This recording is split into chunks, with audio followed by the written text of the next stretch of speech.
கீழே கல்லெல்லாம் ஒன்றும் இல்லையே. மாட்டு வண்டி பூட்டிக்கிட்டு மூட்டைகளை ஏற்றிக்கிட்டு மேட்டுப்பட்டி போக போகிறேன். கூட்டு ரோட்டு சந்தையில் வேட்டி ஒன்று வாங்கிவோம் கோமணத்தை மூட போகிறேன். முத்தழகி பாட்டிக்கு நான் வெத்தலை இடிச்செடுத்து பொக்க வாயில் ஊட்ட போகிறேன். 10 ரூபா டிக்கெட்டுல பட்டணத்து சினிமா மொத்தத்தையும் காட்ட போகிறேன். நீங்கள் வந்து ஒரு நடிகரை வந்து நடிகராகவே பார்த்துருவாங்க, நகைச்சுவை பண்ணால் நகைச்சுவையை பார்த்துருவாங்கன்னு. ஆனால் என்னால் மட்டும் பயங்காட்டவும் முடியும் சார். இன்னொரு ஃபோன் வருது எனக்கு, அதில் என் தகப்பனார் தவறிட்டார் அப்படின்னு. ஸோ அவர் எவ்வளோ சினிமாவை நேசிச்சிருக்காரு. எல்லோரும் நல்லா இருக்கீங்களா? நான் எழுதி மேடையில் இருக்கிற என் நண்பர்களாம் வந்து எழுதி கொண்டு வரலான்னு நினச்சேன். ஆனால் பேசுகிறதுக்கு நேரம் போதுமானு தெரியாதனால எதுக்கு எழுதணும்னு சொல்லிட்டு நான் எழுதாமல் வந்துட்டேன். இந்த விழாவிற்கு வருகை தந்திருக்கிற பத்திரிகை நண்பர்கள், ஊடக நண்பர்கள் அனைவருக்கும் என் சிரம் தாழ்ந்த வணக்கம். இது போன்ற ஒரு வாய்ப்பை ஆண்டவன் தந்ததுக்கு ஆண்டவனுக்கு நன்றி. இது போன்ற ஒரு வாய்ப்பை மீண்டும் மீண்டும் எனக்கு கொடுத்தால் மீண்டும் மீண்டும் ஆண்டவனுக்கு நன்றி சொல்லி கொண்டே இருப்பேன். இந்த படம் மெட்ராஸ் மாஃபியா கம்பெனி, இது வந்து இந்த படம் உருவானது வந்து உங்களுக்கு தெரியும் நினைக்கிறேன். இது ரொம்ப நிதானமாக பொறுமையாக எடுத்த ஒரு நல்ல ஒரு இயக்குனர் கிடைச்சதால, எனக்கு கிடைச்ச இயக்குனர் எல்லாமே நல்ல இயக்குனர் தான். திரு ஆர் உதயகுமார்லேருந்து, திரு ஆர்கே செல்லுமணியிலேருந்து, திரு பேரரசுலேருந்து. அஃப்கோர்ஸ் பேரரசு படம் நான் வைப்பேன்ல, ஆனால் வைப்பண்ணிருக்கேன். திரு ஸ்ரீகாந்த் தேவா அவர்கள், அவருடைய தகப்பன் அவருடைய இசையில் சின்ன வயசுலன்னு சொல்லுங்க பரவாயில்ல, நான் சொல்லலை பரவாயில்ல. சின்ன வயசுலேருந்து கிட்டத்தட்ட செல்லுமணி சார் சொன்ன மாதிரி தான், ஒரு 42 வருஷங்களுக்கு முன்னால் நாங்கள் படித்தோம் ஒன்றா. அப்போ தரணின்னு ஒரு செய்யார் ரவி, அவன் நான்லாம் கிளாஸ்மேட்டு. இந்த ஒல்லிய ஒருத்த விஸ்குன்னு போவா, இப்படி டக்குன்னு கிராஸ் பண்ணுவா, வாமா மின்னல் டக்குன்னு போயிடுவார். யாருன்னு பார்த்தா ஆர்கே செல்லுபடி இருப்பார். சரக்குன்னு போயிடுவார். எங்கடா போடாருன்னு பார்த்தா போயிட்டுருப்பார் ஒருத்தர். அதே மாதிரி என்னை பார்த்தா எல்லாருக்கும் பிடிக்காது. காரணம் வந்து என்ன காரணம்னு தெரியல. இன்ஸ்டியூட் போன உடனே என்னோடய ரவடித்தனத்தை ஆரம்பித்ததான் நினைக்கிறேன். I think so. இன்ஸ்டியூட்டில் ஃபஸ்ட்டு கால் எடுத்து வைக்க போகும்போது ஃபீஸ் கட்டலான்னு போகிறேன் இன்ஸ்டியூட்டுக்கு. போனால் இன்ஸ்டியூட்டுக்கு அன்றைக்கி லீவு. நானும் கேமராமேன் பண்ணிடு தரணி 3 பேர் தான் ஒன்றா போகிறோம்.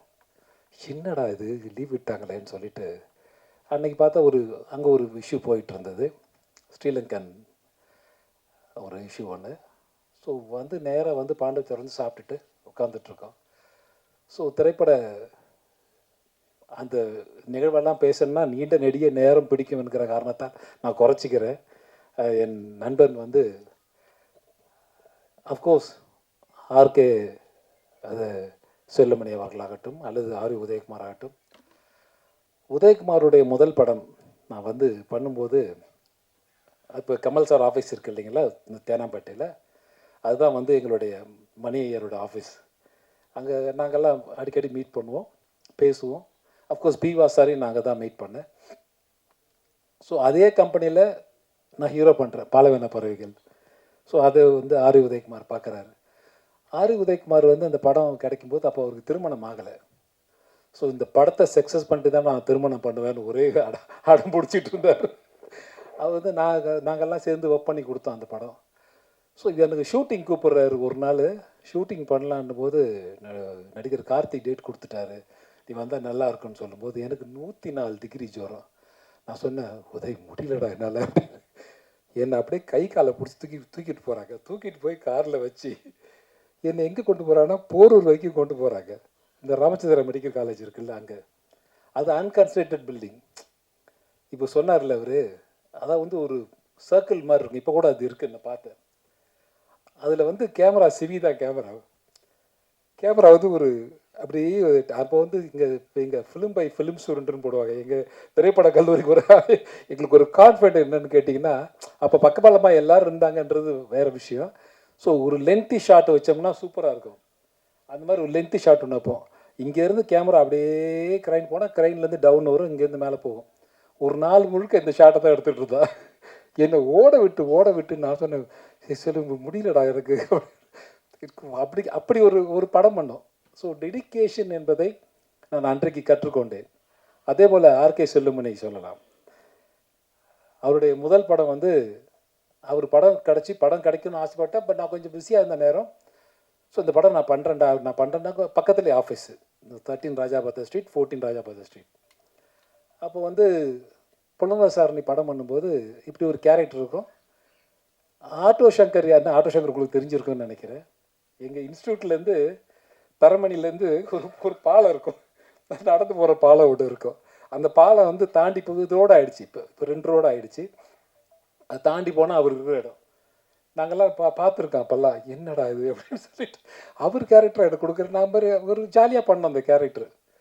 ஸோ அந்த படத்தை பண்ணும்போது உண்மையாக ஒரு நாள் படம் பண்ணும்போது செல்லுமணி சார் சொன்னது கரெக்டு தான். ஸோ முழுக்க அந்த படத்திற்காக வாழ்ந்தவன் என்று சொல்லலாம். என்னை வந்து இந்த கேரக்டர் எப்படி பேசினா நல்லா இருக்குமா, இப்படி பேசினா அப்படி பேசினா நல்லா இருக்குமான்னு என்னை வந்து தூரத்துலேருந்து பார்த்து ரசிப்பார். ஆர்கே செல்லுமணி பார்த்துட்டே இருப்பார், என்னை பார்த்துட்டே இருப்பார். ஸோ நான் பண்ணுறதெல்லாம் ரசிப்பார். ஸோ எனக்கு ஒரு இடம் கொடுத்த இயக்குனர், நான் ஒரு நன்றி சொல்லவே இல்லை அவருக்கு. இந்த நேரத்தில் நன்றி சொல்கிறேன். Thank you R K Chellumani. இன்றைக்கி வந்து என் நண்பனாக இருந்து எனக்கு ஒரு இடம் கொடுத்ததுக்கு ரொம்ப மிக்க நன்றி. அதே போல் இந்த படக்குழுவை ஆசீர்வாதம் செய்வதற்காக வந்த என்னுடைய நண்பர்கள் ஆர் உதயகுமார் ஆகட்டும், ஆர்கே செல்லுமணி ஆகட்டும், இருவருக்கும் அந்த என் நண்பர் பேரரசு ஆகட்டும், அனைவருக்கும் என்னுடைய அன்பு கலந்த வணக்கத்தையும் நன்றியும் பாசத்தையும் தெரிவித்துக் கொள்கின்றேன். இந்த படத்தில் வந்து திரு அண்ணாதுரை அவர்கள் இது கதையை வந்து என்கிட்ட சொல்லும்போது, நான் வேறு ஒரு ஷூட்டிங்கில் இருந்தேன். ஷூட்டிங்கில் இருக்கும்போது என்னை வந்து அப்ரோச் பண்ணாங்க. நான் வேண்டான்னு சொல்லிட்டேன். இல்லை, எனக்கு வேண்டாம் அப்படின்னு சொல்லிட்டேன். ஸோ திரும்ப என்னை ட்ரை பண்ணுறாங்க. திரும்ப நான் வேண்டான்னு சொல்கிறேன். ஞாபகம் இருக்கா உங்களுக்கு? டைரக்டர் பின்னால் நின்றுருக்காரு. ஸோ திரும்ப என்னை ட்ரை பண்ணுறாங்க. திரும்ப நான் வந்து லைன் ஃபுல்லாக கேட்குறேன், ஒரு தடவை ஃபுல்லாக கேட்குறேன் அப்படின்னு ஒத்துக்கிட்ட படம் தான் இன்றைக்கி மெட்ராஸ் மாஃபியா கம்பெனி, நீங்கள் எல்லாம் பார்க்குற படம் இன்றைக்கு. ஸோ இந்த படத்தோட தயாரிப்பாளர் என்னை அணுகும்போது நான் கேட்ட ஒரே ஒரு வார்த்தை, நான் கேட்ட எனக்கு சம்பளம் கொடுத்துருவீங்க, எனக்கு தெரியும், ஓகே. அதே போல் என்னை நம்பி வருகிற இந்த தொழிலாளர் இருக்காங்க இல்லையா, இந்த 24 கிராஃப்ட் இருக்காங்க இல்லையா, இவங்களுக்கெல்லாம் நீங்கள் சம்பளம் கரெக்டாக கொடுத்துருவீங்களா அப்படின்னு கேட்டேன்.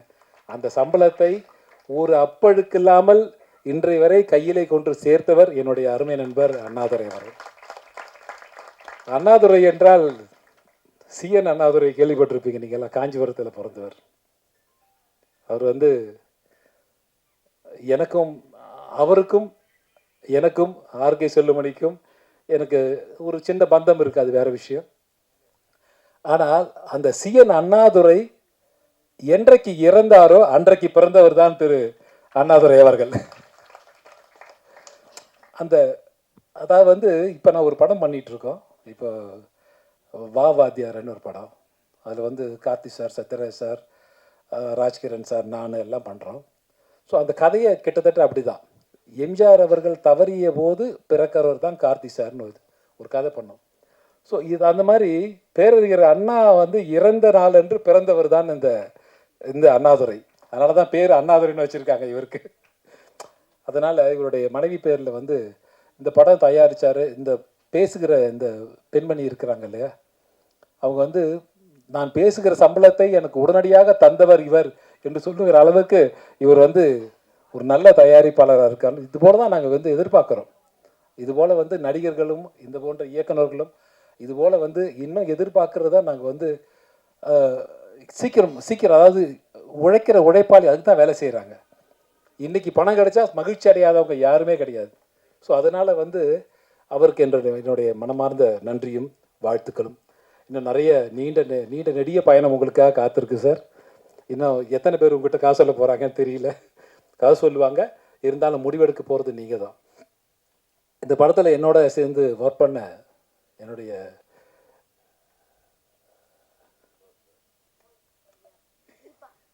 தெரியுது என்னுடைய மனைவி என்றால் படத்தில் என்னுடைய மனைவியாக நடித்தாங்க. ஆனால் போட்டு கொடுத்துட்டு போயிட்டீங்க என்னை வந்துட்டு. ஒரே கத்தில் 2 உரம் இருக்கக்கூடாது அப்படின்னு சொல்லிட்டு. ஓகே, என்னுடைய இந்த படத்தில் பணியாற்றிய தீபா அவர்களாகட்டும், அல்லது சம்யுக்தா அவர்களாகட்டும், அல்லது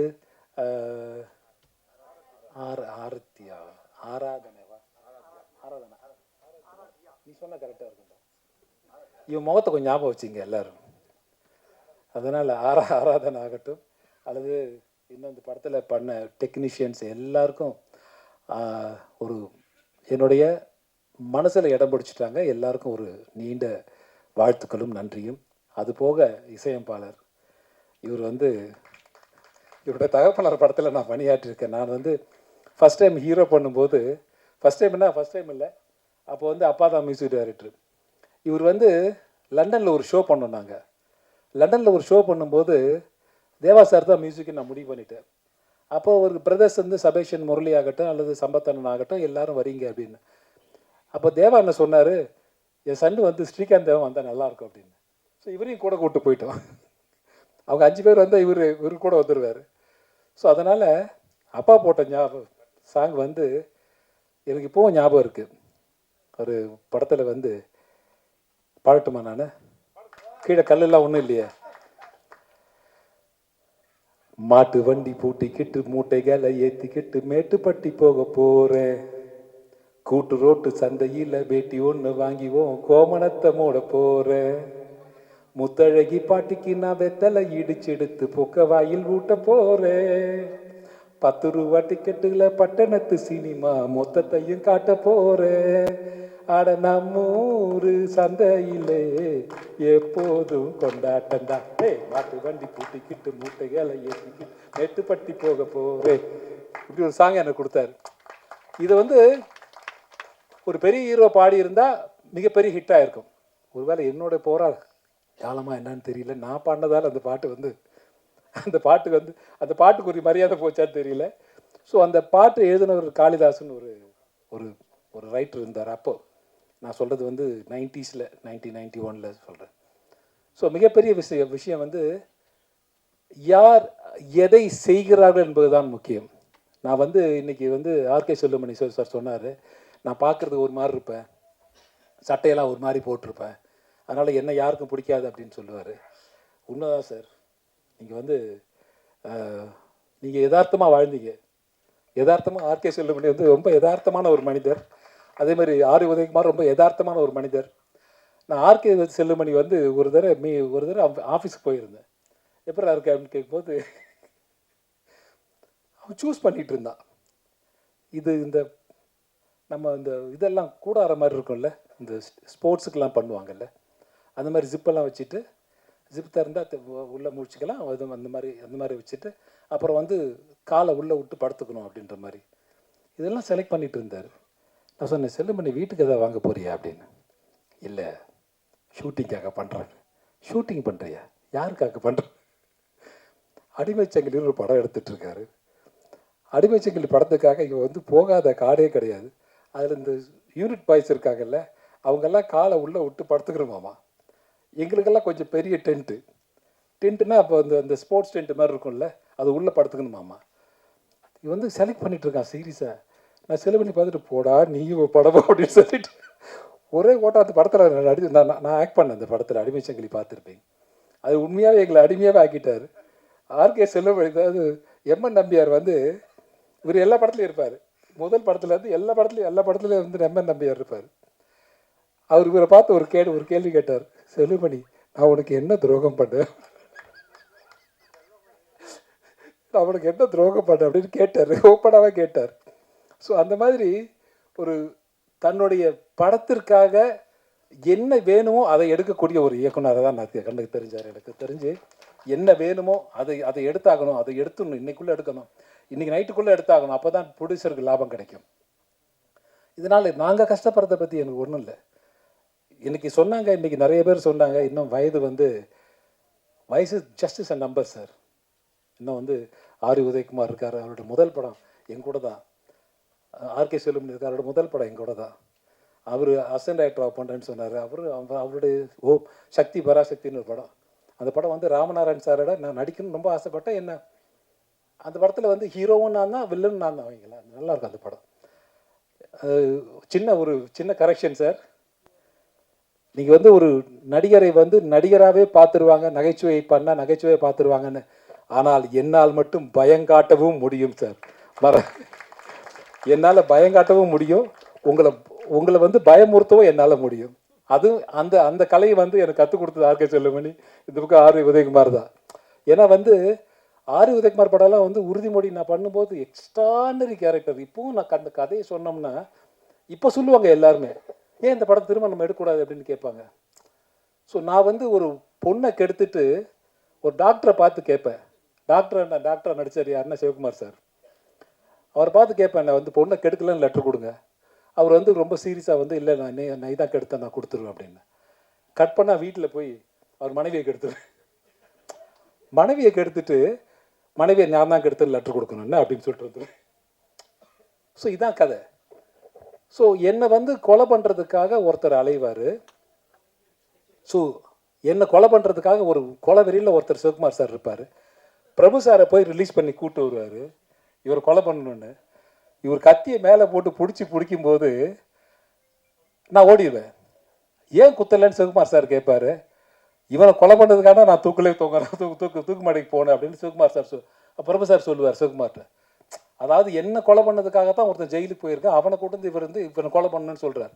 இந்த ஒரு கதையை வந்து சொன்ன உடனே எனக்கு ரொம்ப ரொம்ப ரொம்ப லைச்சிட்டு அந்த படத்தில். நான் வந்து அந்த படம் ரொம்ப பிஸியாக இருந்த நேரம். பட் ஊட்டிக்கு அங்கே இங்கே சுற்றி போய் அந்த என்னை அலைவிட்டான் பாருங்க, அறிவு சிரிக்கிறா பாருங்க உதயகுமார். ஐயோ, தேக்கடியில் கொண்டு போயிட்டு தேக்கடியில் பிரபு சார்ல பாடி நான் தண்ணி ஊற்றிக்கிறேன், சுடு தண்ணி ஊற்றிக்குவார் அவர். எனக்கு பச்சை தண்ணியில் நடுங்கிட்டு இருப்பேன். இந்த லொடக் பாண்டி மாதிரி ஒருத்தர் இருப்பான், தரணின்னு ஒரு டேரக்டர் இருக்கார்ல, மச்சான் பூசிடுறேன் மச்சான் பூசிடுறேன் மச்சான் மேலே வந்து பூசி விட்டுருவான். நான் அப்படியே நின்றுட்டு இருப்பேன் ஃபுல். அதாவது என்னென்னா, நடு காட்டில் எங்கள் ஷூட்டிங் நிறுத்திட்டாங்க. நடு காட்டில் தேக்கடியில் ஷூட்டிங் பண்ணிட்டு இருந்தாங்க ஆர் உதயகுமார்.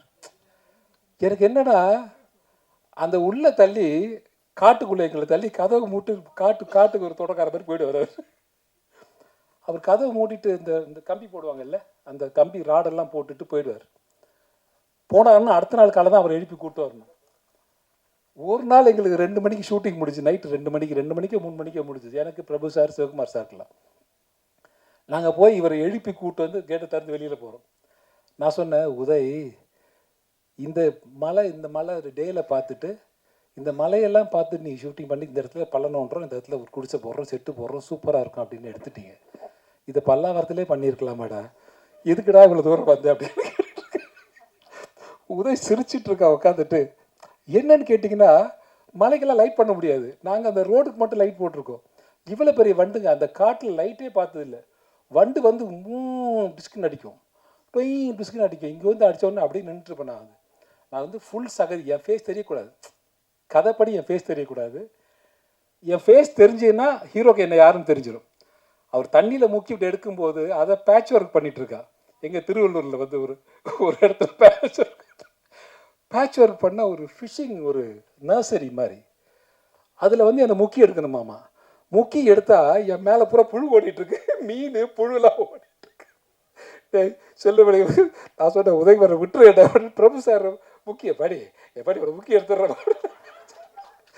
முக்கி எடுக்கிறார் என்னை போட்டு. எனக்கு ஐயோ, உண்மையாக சொல்ல போனால் இன்றைய வரை நான் திரையுலகத்தில் இருக்கிறேன் என்று சொன்னால் அதற்கெல்லாம் அடித்தளம் போட்டது இவங்க 2 பேரும் தான். ஏன்னா படாத கஷ்டங்கள்லாம், இந்த கஷ்டங்கள்லாம் பட்டு தான் நாங்கள்லாம் நடிகர் இன்றைக்கி வந்திருக்கோம். நீங்கள்லாம் பாராட்டுறீங்க. நீங்கள்லாம் வந்து இன்றைக்கி வந்து குழந்தைலேருந்து நான் பார்த்துருக்கேன், நிறைய பேர் சொன்னாங்க இன்றைக்கி. ஸோ ஆஃப்கோர்ஸ் பெருமையாக தான் இருக்குது. இத்தனை வருஷம் நம்ம சினிமாவில் இருக்கோமா, ஒரு 40 ஆண்டு காலம் சினிமாவில் இருக்குமா, திரையுலகத்தில் இருக்கோமா. இது வந்து ஒரு பணம் சம்பாதிக்கலாம், அது வேறு விஷயம் சார். ஆனால் பணமே வாழ்க்கையாகிடக்கூடாது. பணம் வந்து ஒரு அளவுக்கு மேலே பணம் இருந்துச்சுன்னா, இங்கே இருக்கிற எல்லார்ட்டையும் பணம் கிடையாது, பணம் கொஞ்சம் குறைவாக தான் இருக்கும். ஆனால் நாங்கள்லாம் மகிழ்ச்சியாக இருக்கோம். பணம் நிறைய வந்துச்சுன்னா பணத்துக்கு தான் மரியாதை கொடுப்போம், மகிழ்ச்சி போயிடும். பணத்தை நம்ம காப்பாற்ற வேண்டியிருக்கோம். நம்மளை பணம் காப்பாற்றுது. நம்மளை காப்பாற்றினா நம்ம சொல்கிறத பணம் கேட்கணும், பணம் சொல்கிறத நம்ம கேட்கக்கூடாது. இதை வந்து ரஜினி சார் மாதிரி ஒரு பெரிய நடிகர் சொன்னால் நீங்கள்லாம் கேட்பீங்க, ஒரு வேளை நான் சொன்னால் கேட்க மாட்டீங்களான்னு தெரியல. பரவாயில்ல, விட்டுருங்க, நோ ப்ராப்ளம். அது அது ஒன்றும் அது பிரச்சனை கிடையாது. ஸோ சொல்கிறேன். ஸோ வந்து எது முக்கியமோ அதுதான் முக்கியம். இன்றைக்கி ஒரு பெரிய நடிகர் இது வந்து நானாக வந்து ஒரு ஒரு கல்லாக எடுத்து நானாக கட்டின வீடு, நானாக செதுக்கின சிலைன்னு ஒருத்தர் சொல்லும்போது நம்ம ரசிப்போம். ஆனால் நானும் கிட்டத்தட்ட அப்படி தான் சார். யாருமே இல்லை, பின்புலம் கிடையாது, என் முன்னோர்கள் கிடையாது திரையுலகத்தில். நான், ஆர்கே செல்லமணி, இந்த பக்கம் உதயகுமார், எல்லாருமே வந்து போராடி வந்தவங்க தான். போராட்டம், ஒரு மிகப்பெரிய போராட்டம் இருக்கும். இது வந்து என் முன்னோர்கள் கிடையாது. நான் வந்து செத்து சுண்ணமாயிருக்கேன் சின்ன வயசில். நடிக்கும்போது ஒரு பெரிய பயம் இருக்கும். இப்போல்லாம் தீபாவளிக்கு ஊருக்கு போவாங்க எல்லோரும். நான்லாம் லாஸ்ட் மினிட்ல வண்டி ஏறி ஊருக்கு போய் தலையை காமிச்சு நைட்டோட இருட்டில் கிளம்பி வந்துடுவேன். ஏன்னா அச்ச உணர்வு. படித்து முடிச்சிட்டோம், திரைப்பட கல்லூரியில் மாணவன் ஆகிட்டோம், அடுத்து நம்ம என்ன பண்ண போகிறோம் அப்படின்ற ஒரு பயங்கர பயம் ஒன்று இருக்கும். என்னை விட அதிகமாக நேசித்தவர் என்னுடைய தகப்பனார். எப்படின்னு கேட்டிங்கன்னா, ஒரு சின்ன விஷயம் சொல்லி முடிச்சிடுறேன். நான் பார்த்திபன் சார் ஷூட்டிங்கில் இருக்கேன் இந்த வாகினி ஸ்டுடியோவில். நைட்டு வந்து லேட் ஆகும் சார்னு சொல்கிறாங்க. நான் பரவாயில்லன்னு விட்டுட்டேன். பரவாயில்ல சார், எவ்வளோ நேரம் ஆகும், ஒரு 10:30 11 o'clock ஆகிடும் சார். சரி பரவாயில்ல, 11:30 ஆனாலும் பரவாயில்ல. ஒரு நாள் திடீர்னு வந்து ஒரு அசிஸ்டன்ட் வந்து, சார் உங்களுக்கு முடிஞ்சுது சார் அப்படின்றார். முடிஞ்சுது அப்படின்னு 8:30 மணி இருக்கும், 9 மணி இருக்கும். முடிஞ்சுது அப்படின்னு, முடிஞ்சுது சார் உங்களுக்கு முடிஞ்சு சொல்லிட்டேன். நான் உங்களுக்கு போய்ட்டு டவுட் கன்ஃபார்ம் பண்ணுறேன், முடிஞ்சுது சார்னு சொல்கிறாங்க. சரி சார், தேங்க்யூ சார், நான் கிளம்புறேன் அப்படின்னு பார்த்து சார் சொல்கிறேன். பாய் சொல்லிட்டு வீட்டுக்கு வரேன். திரும்ப ஒரு அசிஸ்டன்ட் ஓடி வந்து, சார் நாளைக்கு டேட்டு கேட்டிருந்தோம் உங்ககிட்ட, அந்த டேட்டு நாளைக்கு வேணாம் சார், ஃப்ரீ பண்ணுறாரு என்ன. நாளைக்கு வேணாமா உங்களுக்கு? வேண்டாம். அப்படியே சார், நாளான்னைக்கு வேண்டாம் சார். So nice, thank you. இன்னொரு ஃபோன் வருது எனக்கு, அதில் என் தகப்பனார் தவறிட்டார் அப்படின்னு. ஸோ அவர் எவ்வளோ சினிமாவை நேசிச்சிருக்காரு. அவருடைய சாவுக்கு நான் போகணுன்றதுக்காக எனக்கு 2 hours முன்னாடியே என்னை வந்து சினிமாவிலேருந்து என்னை வந்து ரிலீவ் பண்ணிவிட்டு 2 daysக்கு அவர் டெட் பாடி கூட இருக்கணுன்றதுக்காக 2 daysக்கு எனக்கு ஷூட்டிங்கே என்னை விட்டுட்டு என்னை விட அதிகமாக நேசித்தவர் என்னுடைய தகப்பனார் என்று எனக்கு தெரிகிறது. என்னை விட அதிகமாக நேசித்தவர் எங்கள் அப்பா. இவன் இருந்தால் இந்த இந்த திரையுலகம் நன்றாக, நான் இன்றைக்கு நடிகராக நிற்கிறேன் என்று சொன்னால் அதற்கு அப்புறம் ஒரு காரணம். இதெல்லாம் வந்து அன்றைக்கி நைட் பௌர்ணமி தான். இந்த பௌர்ணமி விழா நடக்குது, இந்த பாமக விழா நடக்குது. அந்த விழாக்கு நான் போயிட்டுருக்கேன். அந்த விழா தாண்டி தான் மகாபலிபுரம் வழியாக இந்த பக்கம் போனால் ஈஸியாக போயிடலாம். ஸோ நான் வீட்டுக்கு போய் தான் கிளம்பி போகிறேன். அப்போ எங்கள் தகப்பனாரோட டெட் பாடியை பார்க்குறேன். பார்த்துட்டு நான் சொன்ன ஒரே விஷயம், உங்கள் கூட இருக்குன்றதுக்காக ஷூட்டிங்கெல்லாம் எனக்கு ஃப்ரீ பண்ணிங்களாப்பா அப்படின்னு கேட்டேன் என் தகப்பனார்கிட்ட.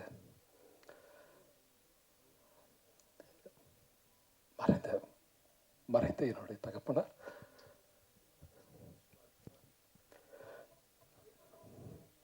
தேங்க்யூப்பா. இதெல்லாம் வந்து யாரும் சொல்ல மாட்டாங்க. இது ஒரு பெரிய நடிகராக இருந்தால் பெரிய விஷயமா மாறும். இன்றைக்கி ஆர்கே செல்லமணி சார் சொன்ன மாதிரி ஒரு சராசரி நடிகன் இன்றைக்கி எங்களை முடிவு பண்ணுறது, என்ன முடிவு பண்ணுறது குறிப்பாக சொல்லலாம். எனக்கு போட்டியே இல்லைன்னு நினைக்கிறீங்க நீங்கள். இந்த படம் பார்த்தீங்களா, இந்த மெட்ராஸ் மாஃபியா கம்பெனி, இந்த இடத்துக்கு என்னை தள்ளிவிட்டது யாருன்னு நினைக்கிறீங்க? முதுகு பூரா காயம் சார், ரத்தம், வடுக்கல், என்னை குத்தி குத்தி குத்தி கொலை பண்ணிட்டாங்க. என்னை வந்து ஒரு படம் வீட்டுக்கு வந்து பேசுவாங்க, பேசிட்டு போவாங்க, அந்த படம் வந்து மிஸ் ஆகும், ஏதோ ஒரு காரணம் இருக்கும். யார் காரணம் என்று சொன்னால் அந்த படத்தோடைய கதாநாயகனாக இருக்கலாம், யாரோ ஒருத்தங்க இருக்கலாம். அவங்க முடிவு பண்ணுவாங்க, இந்த கேரக்டருக்கு இவர் இருந்தால் கரெக்டாக இருக்கும், வேறு யாராவது வேணாம்.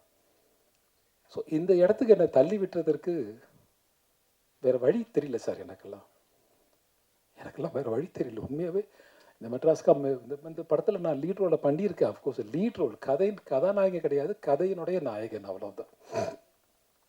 ஸோ அதனால் தயவு செய்து கலையை கலையாக பாருங்கள். இன்றைக்கி ஒரு என்னுடைய சகோதரி ஒருத்தங்க பேசினாங்க, ரொம்ப நேர்மையான பேச்சு, நானும் ரசித்தேன் அந்த பேச்சு.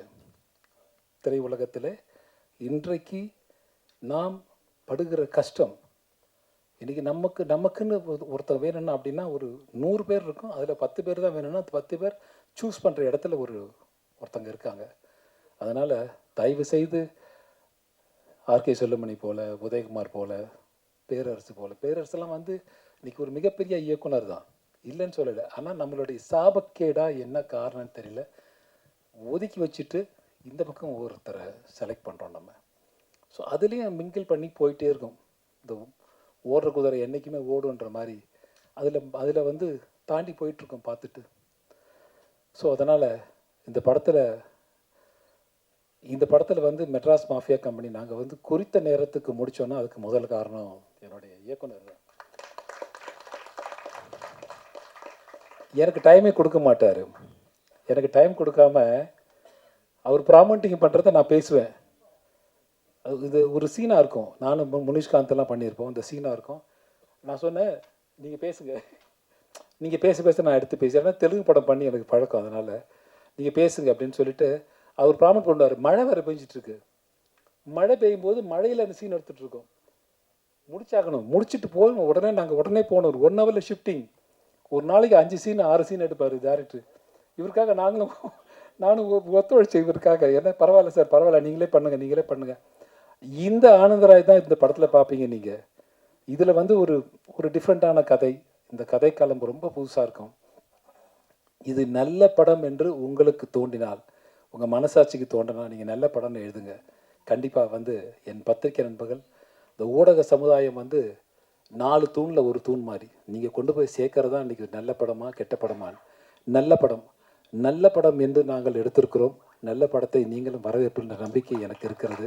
இந்த படத்திற்காக உழைத்த அனைவருக்கும் நன்றி கலந்த வணக்கத்தை தெரிவித்துக் கொண்டு, எனக்கு காசு கொடுத்த தயாரிப்பாளர்லேருந்து காஃபி கொடுத்த தயாரிப்பு நிர்வாகி வரை, இன்றைக்கு அசிஸ்டன்ட் டைரக்டர்லேருந்து இன்றைக்கி பிஆர்ஓவிலேருந்து இந்த நிகழ்ச்சியை நடத்தின என்னுடைய சகோதரி ரோகிணி, அவங்க உள்ளே சொன்னாங்க, பேரை மறந்துட்டேன், பாருங்க என்னோட மகளாக நடித்தாங்க அவங்க படத்தில்.